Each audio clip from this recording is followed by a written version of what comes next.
In Shakespeare's plays, there are constant references to the ideas and mythology of ancient Greece. He would have learned these elements at his grammar school. As one of the Greek fathers of philosophy, Aristotle was surely familiar to Shakespeare. Today, we are looking at his work called Poetics, in order to add depth to our understanding of the context in which Shakespeare wrote Hamlet. Aristotle taught at the Lyceum in Athens, and he, like his teacher Plato, gave lectures to his students. He is known as being peripatetic, which means moving around or walking. See how the two main characters in Raphael's painting are walking and talking at the same time. On the left-hand side, we see Plato, who is pointing to the heavens, and on the right-hand side is Aristotle, whose hand is gesturing towards man or humanity. In The Republic, Plato argues that poetry is the representation of mere appearances. Consequently, it is misleading and morally suspect, and therefore it should be banished from society. Aristotle saw things quite differently. He approached literary texts like a natural scientist, forming categories and a system to explain things. Aristotle did see art as representational, like the whole Greek world at the time did, because there really wasn't a recognised category of abstract art. What do these terms actually mean?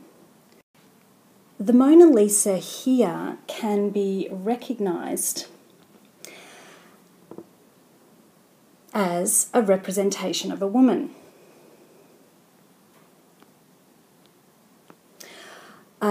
Whereas the image on the right-hand side is Picasso's 20th century abstract interpretation of the female figure. Aristotle argues that art has an ethical function and it must be understood according to its social context. For instance, the photograph on the left-hand side was taken after a napalm bombing attack in Vietnam in 1972. The depiction of crying children followed by armed US soldiers is one that invites discussion about the nature of war. In a different way, Picasso's painting, called Guernica on the right-hand side, can only be properly understood when we learn that he painted it in response to the massacre of civilians in the town of Guernica during the Spanish Civil War. Our interpretation of these forms of art are modern examples of Aristotle's views. One of the most important concepts in poetics is catharsis. What we see here is a montage of still shots from Baz Luhrmann's film Romeo and Juliet. The anguish, love, grief and pathos communicated by the actors is clear.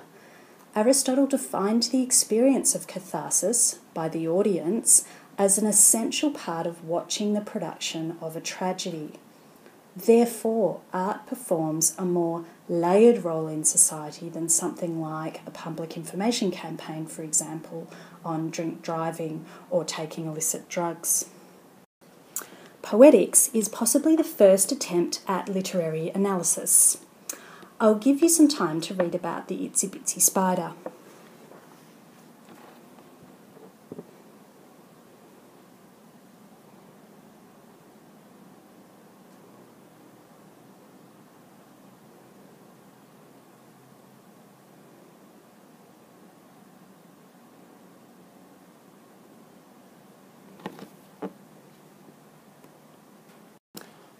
And here's another one.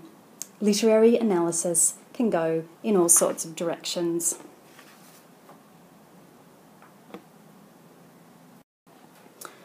Aristotle was referring to poetry, but for our modern purposes, we interpret this to mean all sorts of literary texts. A dithyramb is a hymn with dancing in honour of Dionysus, the god of wine and fertility. Have a look at these terms closely. and we will see, as we study Hamlet, where they might fit in. Mimesis, catharsis, peripeteia, anagnorisis, hamartia, mythos, ethos, dianoia, lexis, melos, opsis. When we think about Shakespeare's writing, we often identify the language and the rhythm, that is, the two parts from matter. And rhythm for Shakespeare is often expressed in the iambic pentameter. The woman in the illustration here is playing a lyre, and many plays written during Shakespeare's time also had a musical element or a melody. Our version of Hamlet contains songs at the back of the text too. Characters in tragedies, according to Aristotle, are serious, important and virtuous people, such as Macduff here. On the other hand, characters in comedies are less virtuous and unimportant, undignified, and thus laughable, like the nurse here from Romeo and Juliet. Shakespeare, interestingly, integrated comedic elements into his tragedies in order to provide a cathartic balance to the emotions purged by the audience. We will meet such a character in Hamlet in the form of the gravedigger in Act 5. Aristotle named a tripartite division of characters, and here we have a member of the audience. In plays, there are characters who are depicted as being superior to the audience in terms of their virtue. Then there are characters who are actually inferior to the audience and thus subject to our ridicule. Finally, there are characters who are at the same level as the audience, and we are meant to recognise these people also. So, what does a tragedy consist of? Well, according to Aristotle, let's read his definition carefully. Tragedy is a representation of a serious, complete action which has magnitude in embellished speech, with each of its elements used separately in the various parts of the play and represented by people acting, and not by narration, accomplishing by means of pity and terror the catharsis of such emotions. Furthermore, Aristotle, in his love of categorization, identified that tragedy consists of 6 parts in this order of importance. The plot first, the characters second, thought, the reasoning behind a character's actions, and this is the one where we have Hamlet's soliloquies playing a vital role in the play. Diction, the quality of speech.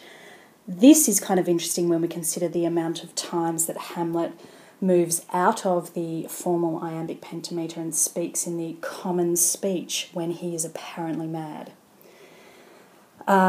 Second last one is melody, and according to Aristotle, the chorus should be considered as part of the action. And the last one is spectacle, or the visual apparatus of the play as we look at it. So the plot should be complex and include a change in fortune. It should arouse in the audience fear and pity, and it should involve a high degree of suffering for the protagonist, usually resulting in death. Indeed, so many players in Hamlet are dead by the end of the play. It is often seen as Shakespeare's most tragic work. It is also his longest play, and thus the plot is quite layered and complex. Have a look at these characteristics of a main character in Aristotle's reading of a tragedy. Hamlet here embodies all these characteristics. Macbeth, interestingly, on the other hand, begins in this manner because he is good at the start, but he undergoes a tragic fall from grace, which is a much more interesting layered development of the character. However, it is nonetheless consistent with his character and his ambitions. According to Aristotle, spectacle includes things like the set, the costume and the props, and he considered this the least artistic element because it's the least connected with the work of the poet, or what we would know as the playwright. So the famous skull associated with Hamlet wouldn't quite meet with Aristotle's approval, or it would as long as the acting was superlative. So I'll leave you with a final shot of Hamlet with Ophelia in the scene where he tells her, "Get thee to a nunnery. Let the play begin."